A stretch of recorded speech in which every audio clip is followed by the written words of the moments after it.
오늘 아침 오전부터 시작해서 이 시간까지 우선 자리를 참석해 주신 여러분들 고맙습니다. 저는 오늘 토론 좌장을 맡은 윤경로라고 합니다. 여러분들 고맙습니다. 반갑습니다.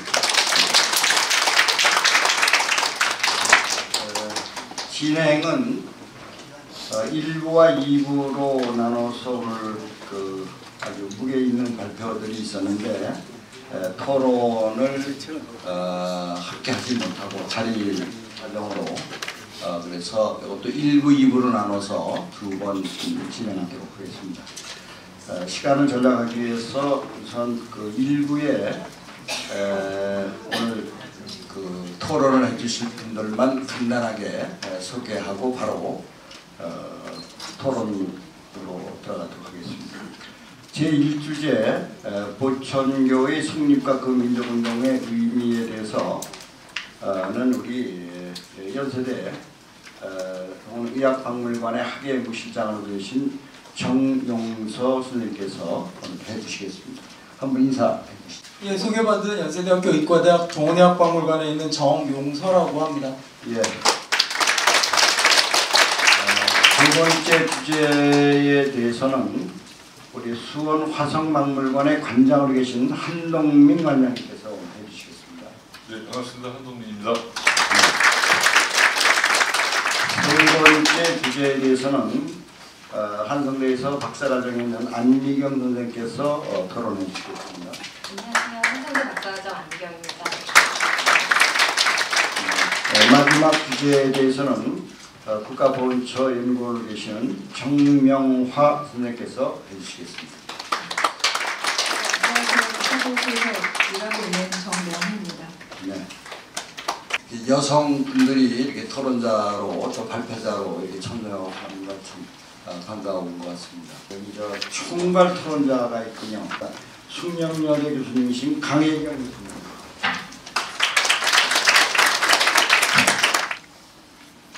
제가 보천교를 직접적으로 뭐 이렇게 연구를 할 연구자가 아니다 보니까 그냥 발표자들을 읽으면서 이렇게 따라가면서 그냥 몇 가지만 좀 생각나는 대로 적어봤습니다. 간단하게 이야기를 하도록 하겠습니다. 발표자께서 이제 두 번째 문단일 텐데요. 강증산이 이제 종교결사체 조직하고 포교 활동을 시작을 했고, 러일 전쟁 시기에는 항일 입장을 취하지 않았고, 차경성 역시도 마찬가지로 실용적 태도를 취하고 있다라고 이야기를 하고 있습니다.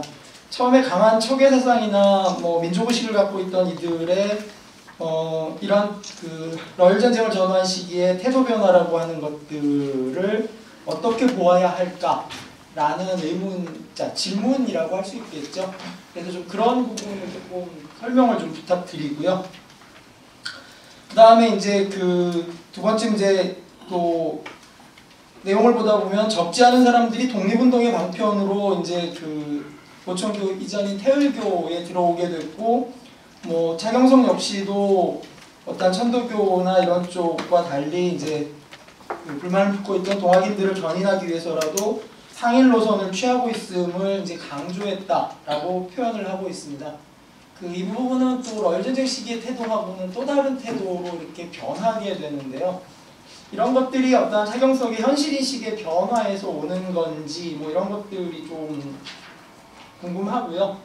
그리고 태을교인 개인의 생각을 교단의 노선과 과연 일치할 수 있을까?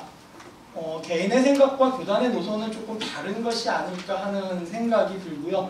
그 부분은 발표자께서 제주도 법정사 이야기를 하시면서도 좀 교단 차원의 활동으로 보기에는 무리가 있다라고 조심스럽게 이제 평가를 해주셨는데, 이제 그런 것들을 봤을 때 이런 교인과 교단 이것을 어떻게 봐야 할 것인가라고 하는 그런 의문이 좀 들고요.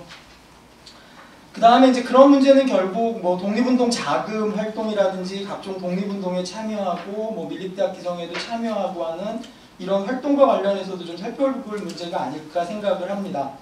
종교인 개인 활동과 종교 교단 차원에서 진행한 활동은 다르다고 생각합니다.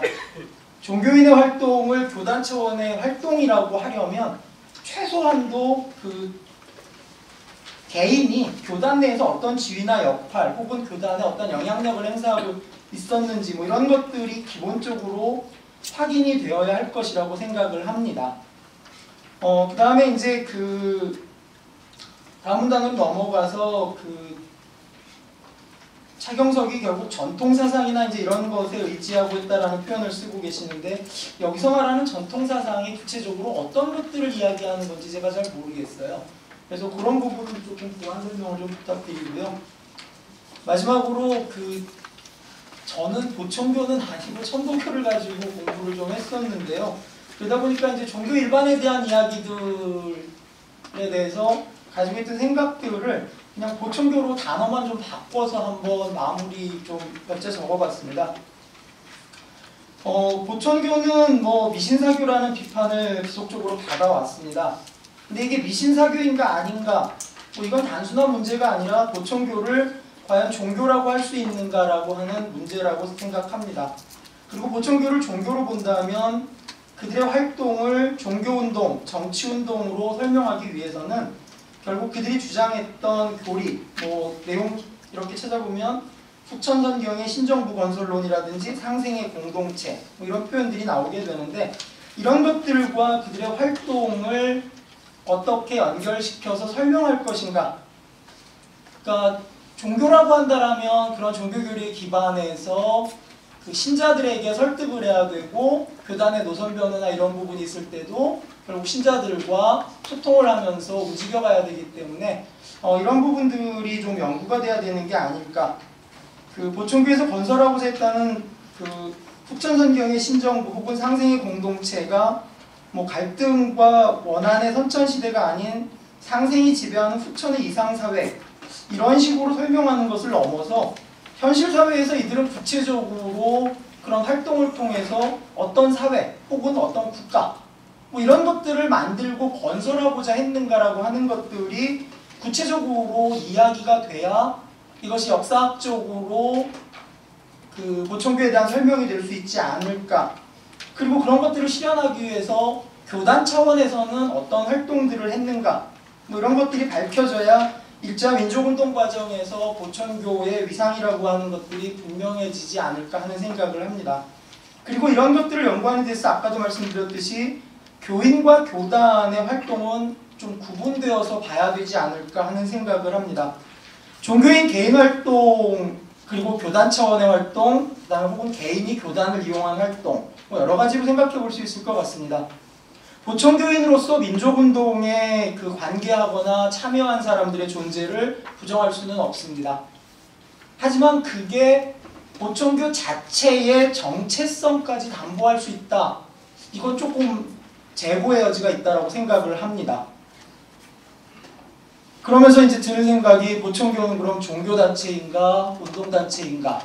종교단체라면 그들의 교리와 운동을 어떻게 엮어서 설명해낼 수 있을 것인가? 뭐 둘의 성격을 다 갖는가? 그리고 또 하나는 민족종교라는 표현들 혹은 민족종교운동 이런 표현들이 나오는데, 그러면 시국대동단의 활동은 그 틀에서 어떻게 설명을 해야 할 것인가? 개인적으로 종교에다가 민족이라는 단어를 붙이는 것을 저는 그다지 선호하지는 않습니다.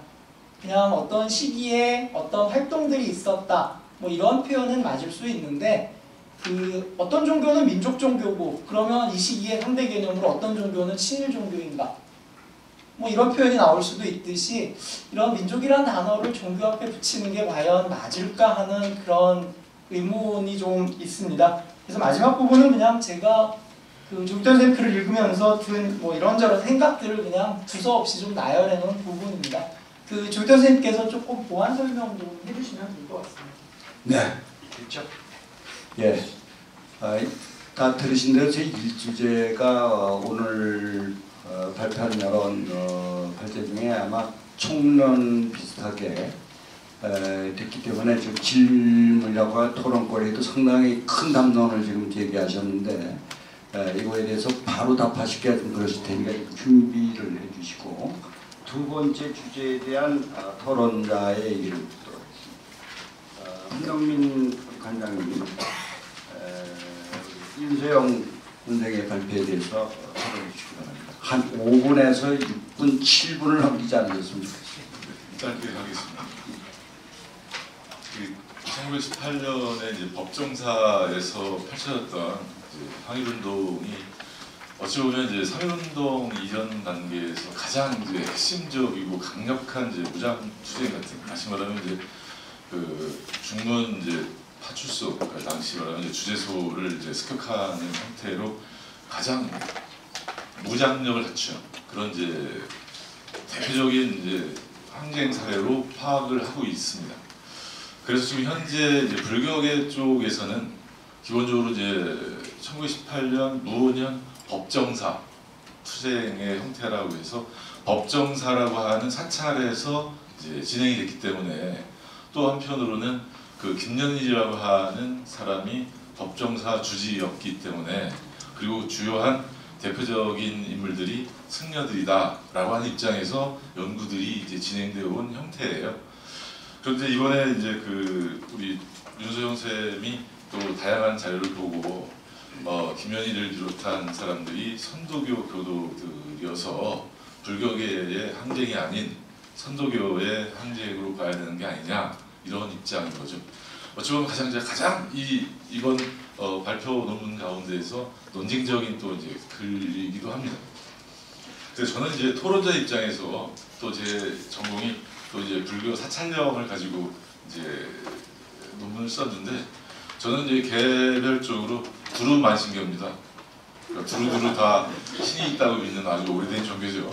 그러니까 종교적인 시선과 어떤 입장이 저는 없다는 입장을 먼저 이제 밝히면서, 다만 이제 논쟁을 재밌게 하기 위해서, 그렇다면 이제 법정사에서 이제 이루어졌다고 하는 이제 사찰의 사건의 장소성, 그리고 이제 그 당시에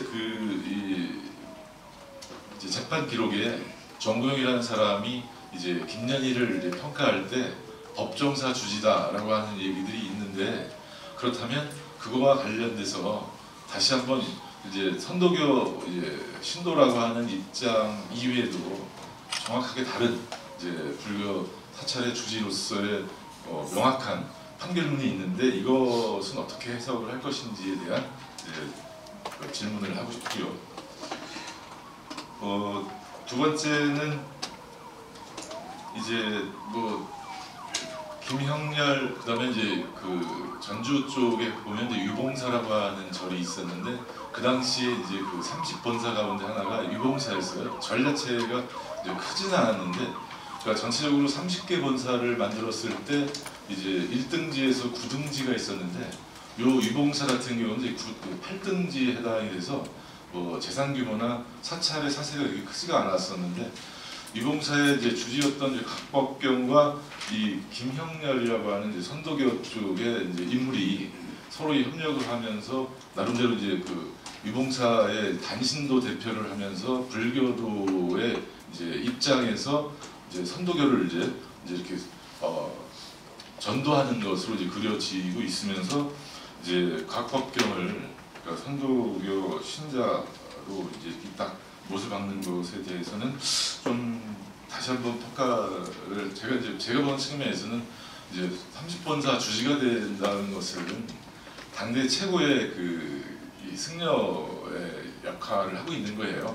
그리고 이제 25년까지 이제 이 유봉사 주지를 하고 있는 입장이고, 1921년 이제 만해 한용운이나 이런 이제 유신의 계열의 사람들이 만들었던 불교 혁신적인 이제 세력들 가운데 하나가 이제 불교 총무원을 만드는데, 그 총무원의 원장을 할 정도로 당대 불교에서 최고의 이제 지도자 역할을 한 것인데, 이거를 선도교 쪽으로 보는 건 좀 옳지 않다 입장이고요.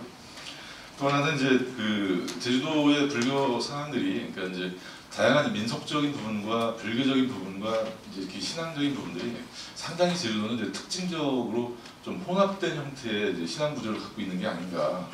따라서 이제 백양사가 중심이 되긴 했지만 유봉사와 더불어서 이제 20년대나 더 특히 30년대 집중적으로 그 마을 단위로 포교소들이 이제 만들어지는데, 이런 것들도 한번 염두에 두면서 불교적 성격과 이제 사찰 안에서의 그 주도했던 인물들이 이제 좀 더 불교적 입장도 있지 않는가라는 생각을 하는 거고, 마지막으로는 결국은 뭐 선도교가 됐든 불교가 됐든 사실은 저는 이게 누가 어떤 그 종교적 색채를 갖고 있느냐가 중요한 것이 아닌가라고 저는 보고요.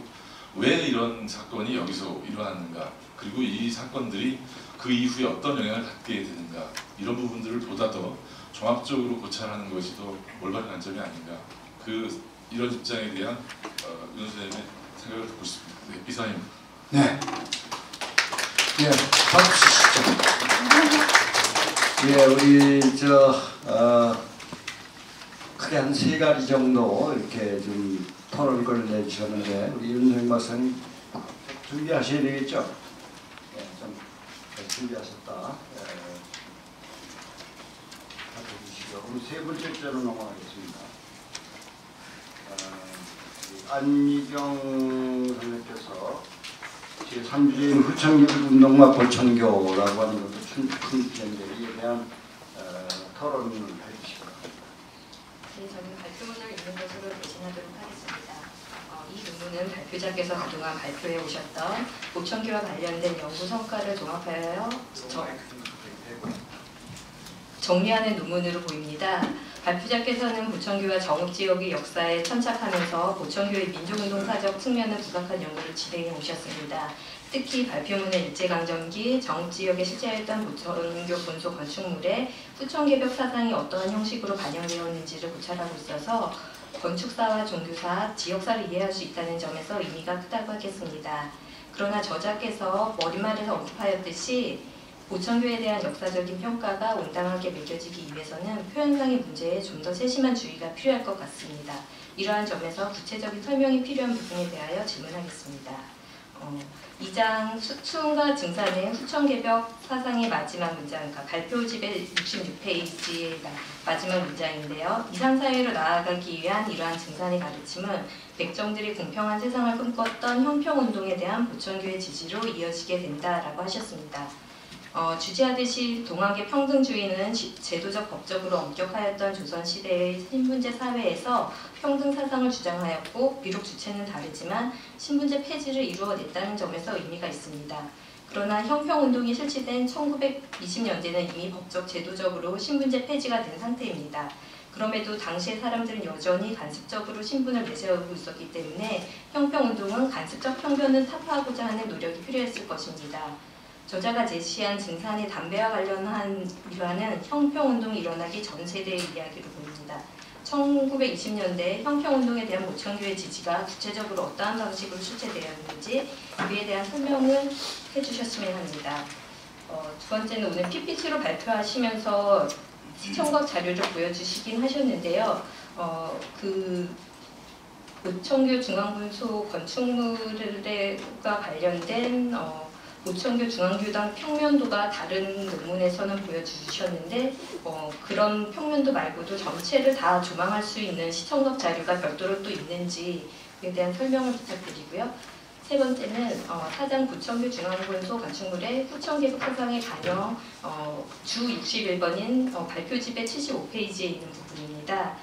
보천교에서는 11점 주변에 4개의 대문을 설치하였다. 4개의 문은 대거를 상징하는 것이다 라고 하셨습니다. 조선의 궁궐은 주례의 공실제도인 3문 3조를 적용하여 배치하였다고 합니다. 물론 이것은 원칙일 뿐 그 실제 적용은 달라졌을 것입니다. 경복궁의 경우 설립 당시 궁실의 배치를 둘러싸고 있는 궁성에 동문과 서문, 남문만 설치하였고, 현재 보이는 북문은 세종 15년에 건축된 것으로 기록에 남아 있습니다. 보천교의 건축물이 유교적 의미의 군주로서의 일상을 보이고자 했다면 더 엄격하게 주례를 따랐어야 하는 것은 아닌지, 그리고 4개의 문이 왜 대거를 상징하게 되는지에 대해서 설명해 주셨으면 합니다. 네, 준비해 주시기 바랍니다. 자, 그러면은 마지막이 되겠습니다. 우리 정민님께서 우리 박강민 교수님의 발제에 대해서 토론해 주시겠습니다. 네, 저도 있는 것으로 토론을 대신하도록 하겠습니다. 본 발표문은 자료상의 한계성은 있으나 보천교를 통해서 국내 군자금의 만주로의 독립운동 단체로의 흐름을 파악하는 데 실마리를 제공하였다는 데 그 의미가 있다 하겠습니다. 개인적으로 본 발표문에 큰 이의는 없지만 몇 가지 질문을 드리고자 합니다. 우선 보충교에서 독립운동 자금을 지원했다는 사실은 김자진 장군의 참모격인 유정근의 판결문이라 불령당 관계 사건 또는 이쪽에서 확인이 되고, 또 1928년 7월 일본 측 정보 기록에도 신민부가 보충교로부터 상당한 자금을 보조받았다고 되어 있습니다. 그렇다면 1920년대 중반부터 보충교로부터 지원받은 군자금이 신민부나 이후의 정의부 등에서 이런 독립운동 단체가 사용한 운영비 전체에서 차지하는 비중이 어느 정도였는지 궁금하고요. 그 다음으로는 20년대에 김자진 장군이 독립운동을 하는 데 있어서 굉장히 많은 자금이 필요했을 것으로 생각이 됩니다. 그런데 만주에서는 제만동포들에게서는 더 이상의 군자금 모집은 경신참변으로 인해서 그 동포 사회가 많이 위축됐고 자금 징수에 대한 부담감이 있었을 것으로 생각되고요. 그러다 보니 국내 군자금의 많은 부분을 기대할 수밖에 없었을 것입니다. 그렇다면 보충교 이외에 신민부 창설 이전부터 이후까지 운영비 등 군자금 주로 어디에서 재원을 마련했는지에 대해서도 궁금하고요. 또한 특히 김자진 장관과는 대종교가 많은 이야기가 되고 있는데, 기독교 단체나 천도교를 비롯한 종교단체들이 어떻게 군자금을 이쪽으로 지원을 했는지에 대해서 구체적인 사례가 있으면 그 이야기를 좀 듣고 싶습니다. 그리고 마지막으로는 보충교는 국내의 많은 신도들에게서 거두어들인 교금이라고 하죠. 이 기금을 독립운동 단체들을 지원하는 데 사용했습니다. 그렇지만 1925년 이후에 보충교는 시국 대동단을 설치해서 활동하는 등 변화를 겪게 됐는데요. 이런 변화를 겪게 되면서 만주로의 군자금 지원에도 이전과는 다른 변화가 생겼을 것으로 생각이 됩니다. 본고의 102페이지를 보시면 1927년에 김자진 장군이 국내 경상도 지역으로 모연대를 파견하는 등 군자금 모금에 어려움이 있었을 것으로 보이는데요. 이것을 보면 보충교에서의 군자금 유입이 수월하지 않았을 것으로 판단이 됩니다. 그렇다면 보충교의 변화와 함께 1930년대에도 군자금 지원이 이루어졌는지 이에 대해서 알고 계신 내용이 있다면 말씀을 듣고 싶습니다. 네. 이렇게 해서 오늘 오전에 했던 이 주제에 대한 토론자들의 토론거리를 들렸습니다. 흘러가 계신 여러분들에게도 질문 기회를 드려야 되니까 이따가 이 두 개를 다 합쳐서 마지막 때 그렇게 질문하실 수 있도록 하겠습니다. 근데 가능한 서면으로 여기 좀 진행자한테 이렇게 좀 받으셔서 서면으로 해주시면 좋겠습니다. 이제 마지막으로 이 종합 토론자 총괄 토론 순서가 되겠습니다. 우리 숙명여대 강혜경 교수님의 총괄 토론을 들은 후에 이게 오늘 주제 발표를 하신 분들의 답을 듣도록 그렇게 하겠습니다. 네, 저 숙명여대 강혜경입니다.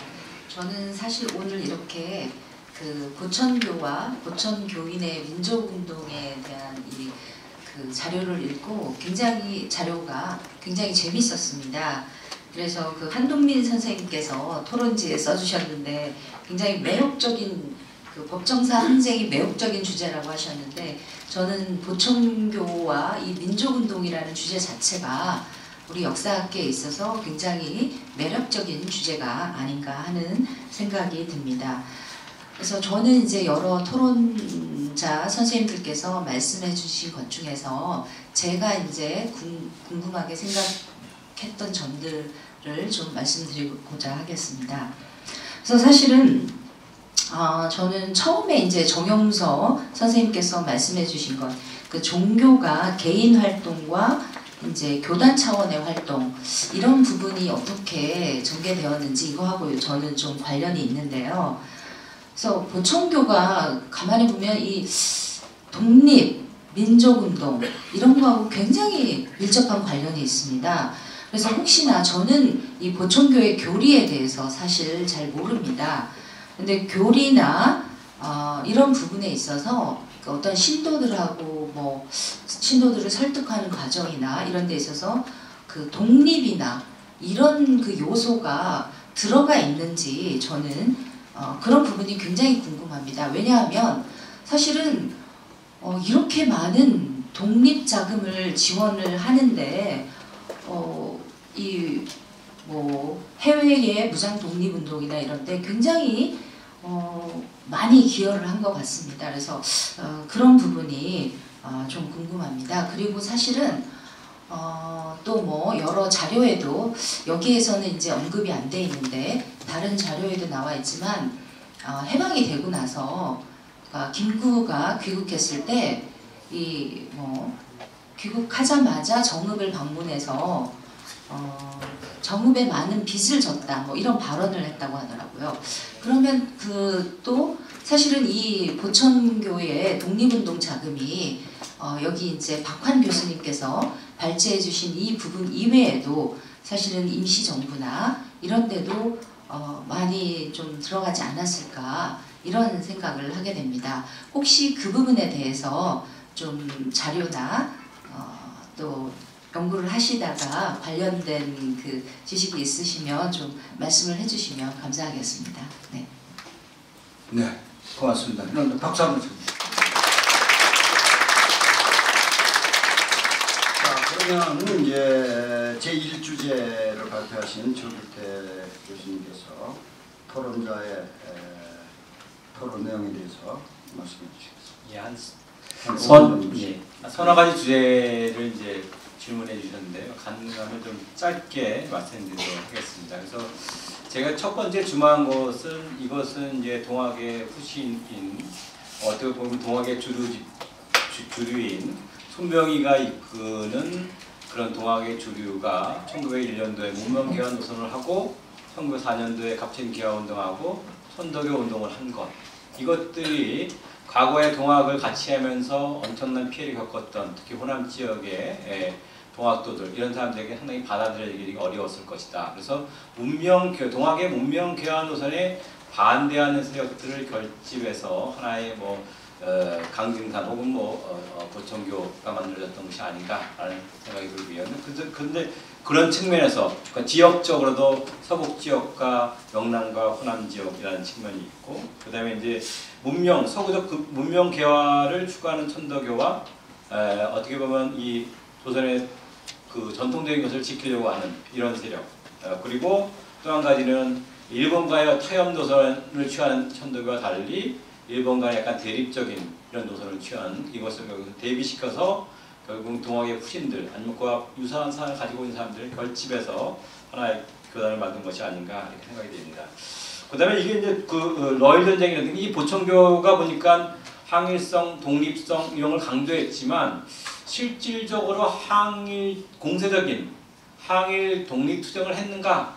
라고 하는 부분은 보천교도 보면 이게 자기가 적극적으로 이렇게 선제적으로 했다기보다는 보천교에 대한 탄압이 강해지니까 이렇게 했던 것 같고, 그 다음에 어떻게 본다면 이게 항일적인 정신을 갖고 있다고 한다면 1904년도에 러일 전쟁 기간 중에 어떻게 보면 러시아하고 연계해서 항일 투쟁을 한다든가 그런 것이 또 아니고 거기에서 어떻게 현실을 인정하면서 관망하면서 이렇게 한 것이라든가 3.1운동 시기에도 결정적인 독립투쟁의 시기였음에도 불구하고 자중하라 라고 하면서 도리어 그 시기에 교세를 신장했다라든가 이런 것들을 본다고 한다면 항일성이라든가 이런 걸 통해서 교인들이라든가 사람들을 결집해가지고 교세를 신장했지만 구체적인 항일 투쟁을 했는가 라고 하는 부분은 잘 드러나지 않는다는 것이고, 이것은 그 해월 최시영의 생각과 상당히 유사한 곳이 아닌가.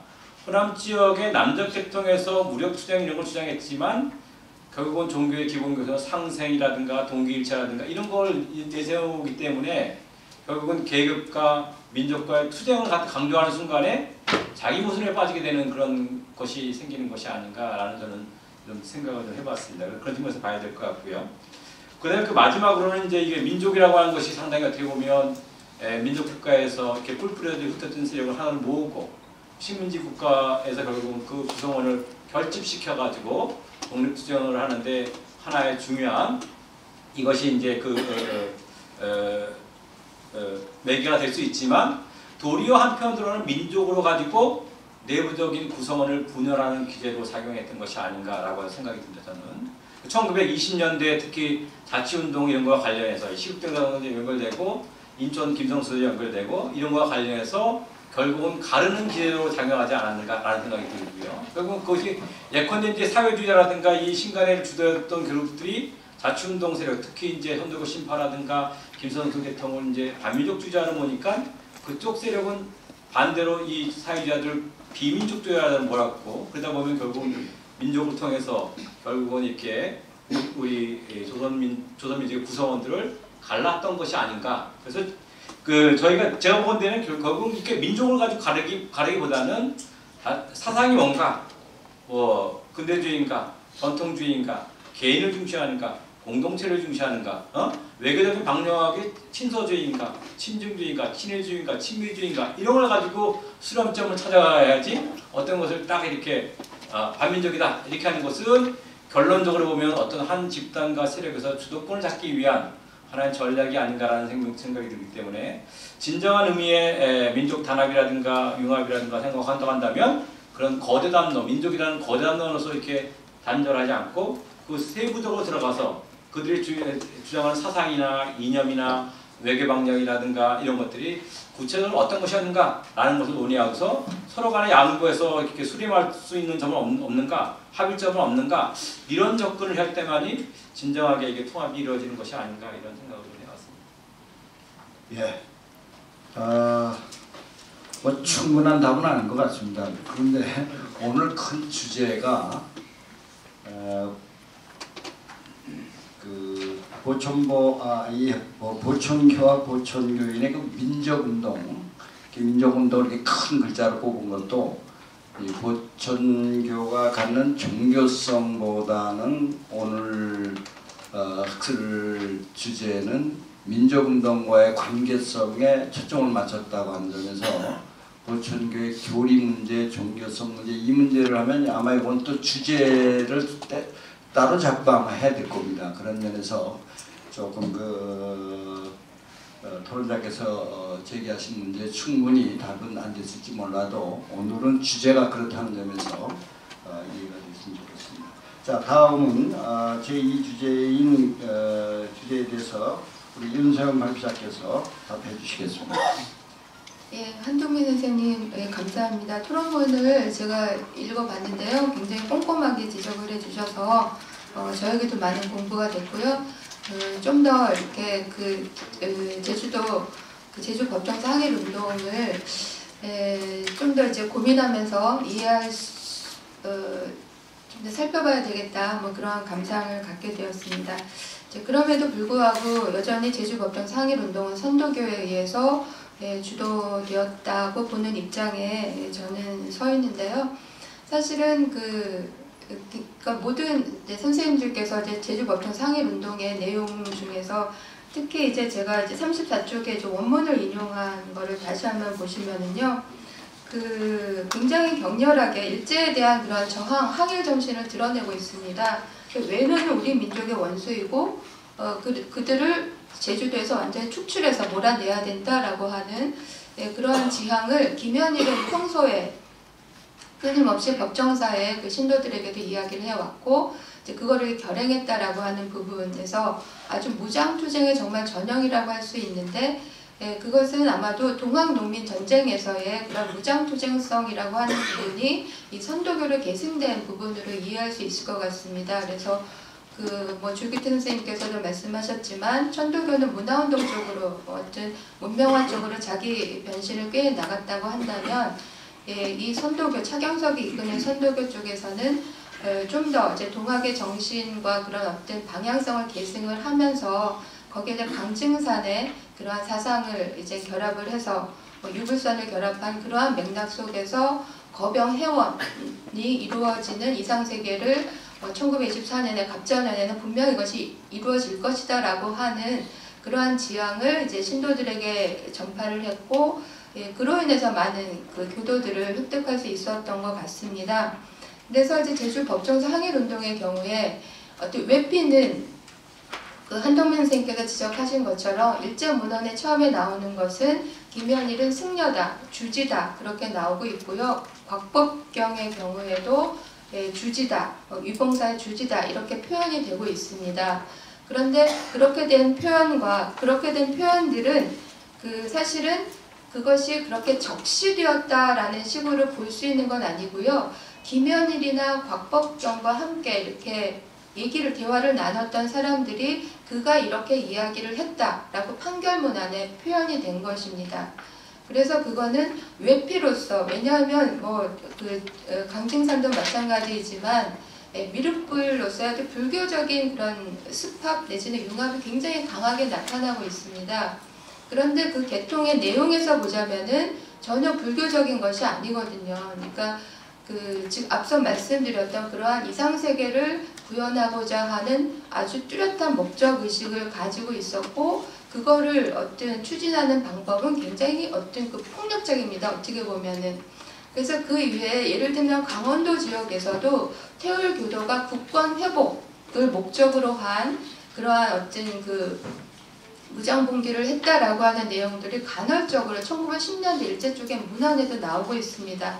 그것이 이 선도교가 가지고 있는 정체성을 보여주는 게 아닐까라고 저는 생각을 하고 있고요. 그래서 그리고 이제 김현일이 체포된 다음에, 그러니까 처음에는 주변 인물들이 김현일을 승려라고 했기 때문에 승려인가 보다라고 일제 쪽에서도 파악을 했다가 태울교나 이런 종교의 경과, 강증산에서부터의 그런 이력을 쭉 조사를 합니다. 그리고 나서 얻은 결론은 김현일과 차경석이 함께 주도를 해서 이 법정사의 이런 공기가 이루어진 것이다라고 이제 결론을 내리고 있거든요. 그래서 그런 부분을 더 준시해야 되지 않을까 생각을 하고요. 위봉사에 대한 거를 잠깐 저는 이제 일본 쪽의 자료를 좀 보면서 이거를 썼기 때문에 그쪽에서 표현한 방식을 잠깐 소개를 드리면, 김영렬과 곽법경은 불교도라는 가명하에 그런 활동을 했다라고 합니다. 그래서 사실은 물론 이제는 선생님께서 곽법경이 굉장히 불교 총론의 원장을 할 정도로 이 불교계에서도 상위 클래스에 있던 그런 지도적인 인물이었다라고 이제 말씀을 하고 계십니다만, 그럼에도 1925년에 선생님께 지적하신 겁니다만 본사 주식인가 취소를 받지 않습니까? 그리고 이제 위봉사의 전주 포교소에서 태울 교도들은 굉장히 내놓고 자기들의 종교를 포교를 하고 사람들을 모읍니다. 그렇기 때문에 그것이 단순하게 위봉사의 여러 가지 재정적인 지원을 해주는 대신에 위봉사의 태울 교도들을 받아들이고, 그러니까 외피로서 거기에 교적에 이들을 불교도인 것처럼 가장을 하게 했을 뿐 아니라 그 안에서 이제 곽법경조차도 이 태울교의 그런 종교적인 성향에 좀 공감하고 있었던 게 아닐까라고 하는 게 제 생각이고요. 이런 것들이 좀 더 보완이 되려면 그와 연동한 25년 이후에 곽법경 관련한 자료들이 뭐가 좀 있으면 좋은데, 아직은 제가 그런 자료를 보지 못해서 결론은 이제 내리지 못하고 있는 상황입니다. 이 정도로 답변 드리도록 하겠습니다. 예, 감사합니다. 혹시 한동인 선생님 다 쓰고 있을 시간이 좀 없습니다만 그냥 넘어가죠.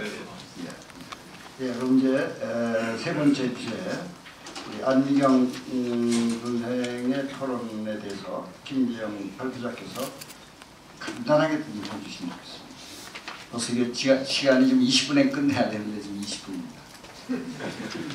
제가 작업에서 아침에 나올 때 5시에 나왔습니다. 몸이 좀 으스스해서 좀 감기약을 먹었더니 상태가 더 나빠졌어요. 제가 집에서. 답변하는 데는 지장이 없습니다. 그리고 질문하신 우리 안미경 선생님이 질문 내용이 많지 않기 때문에 답변도 많지 않겠죠, 당연히. 우선 오늘 토론자께서 얘기하신 내용 중에 필자가 그간의 부천교 관련 연구 성과를 종합한 논문을 보셨는데, 연구 성과를 기반으로 쓴 새로운 논문입니다. 전혀 성격이 다른 논문이고요.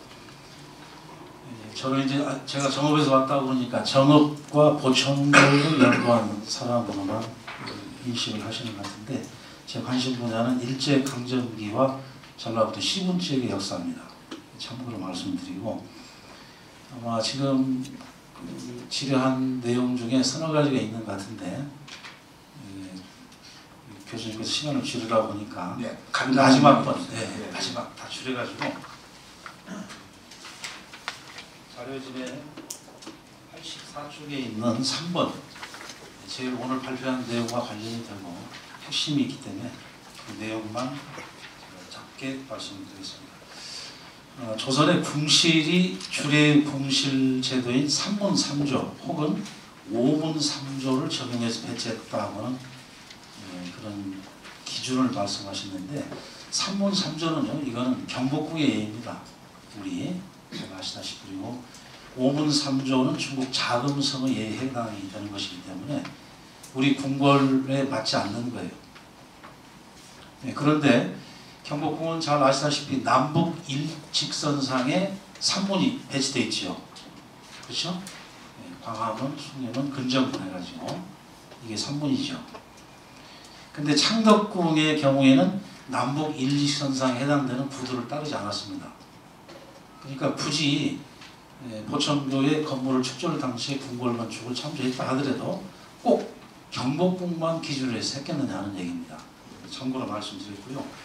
제가 얘기하는 것은 궁궐 건축을 모방한 것이지 궁궐과 똑같은 체제이지 기준이 그 구도를 얘기하는 것이 아니라는 것을 말씀드리고 경복궁 축조 당시에 분문이 없었다는 말씀을 하셨습니다. 그래서 이제 세종 15년에 1433년에 가서야 건축됐다는 질문에 대한 답변입니다. 설령 그랬다 하더라도 세종 때에 비로소 법정다운 법궁다운 모습을 갖출 수 있었다 이렇게 해석을 해야 됩니다. 그러니까 사대문 사방에 대한 관점은 이미 고대국가 시대부터 있었기 때문에 아마 그리고 굳이 그 완공 초기에 하지 않았다는 얘기는 이것이 이제 경복궁의 후원에 해당되는 점도 있을 것이고 북쪽이 부정적인 의미로 많이 사용이 되죠. 북방 산천이니 뭐 북순이 북방이 오랑캐니 북풍 한설이니 그래서 축조를 하지 않고 있다가 나중에 사대문을 그렇게 완성을 하신 것 저는 그렇게 생각을 합니다.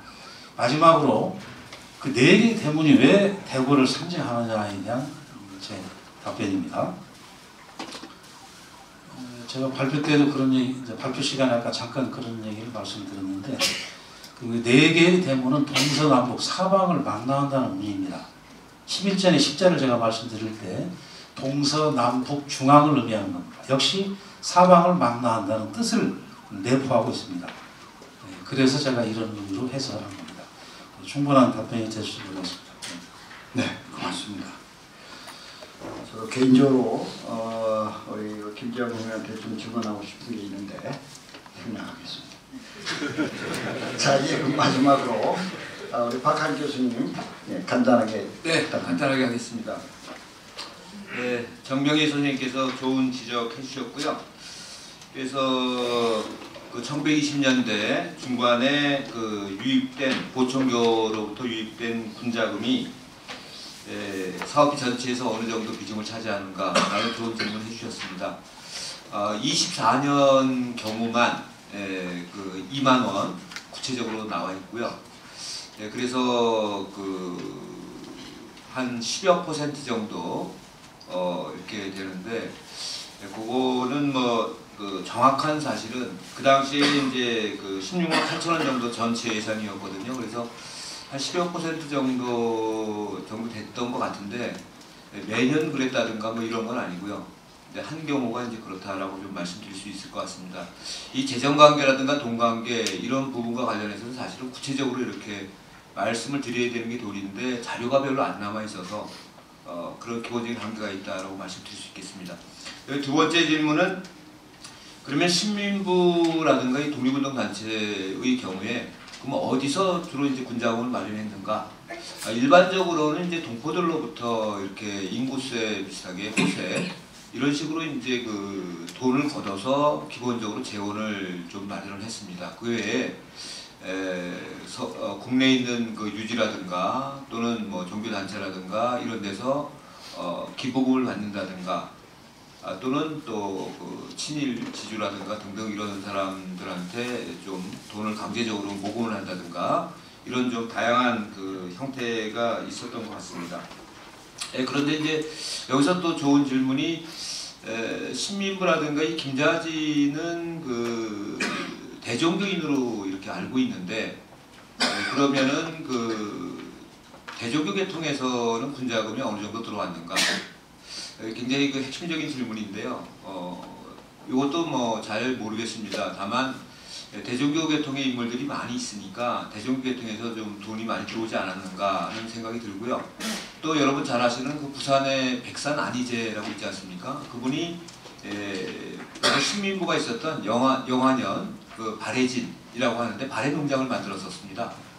그래서 이제 그런 쪽을 통해서 대종교 계통에서도 상당한 돈이 들어오지 않았겠는가 생각을 하고요. 그리고 제가 오늘 사실은 그 점심시간에 배웠는데요. 우리 안우상 선생님께서 그 사실은 신민부의 총사령관은 김자진이고요. 총책임자인 집행위원장, 중앙집행위원장은 김혁이라는 인물입니다. 대한제국 육군보관학교 나오고 고종의 그 시종부관을 했던 분인데요. 만주에서 북로군정서라든가 흥업단이라든가 여러 단체 신민부에서도 이제 최고 책임자를 했던 분인데 용인분인데요. 이분이 그 이제 보청교인이라고 합니다. 그러니까 중앙집행위원장이 보청교인이고 김자진은 또 이 연계가 있고 그 다음에 평택에 오늘날 그 평택인데 그 평택에 진위군이라고 있는데 예전에 그 진위군 출신이 아까 그 연계를 시켜준 신찬우 이분이 그 또 보천 교인이고요. 그래서 생각보다 이 신민부의 그 핵심 세력에 보천 교인들이 좀 많이 있었던 것 같습니다. 그래서 이런 부분들이 또 신민부와 보천교가 연결되는데 보다 중요한 역할이 된 것 같고요.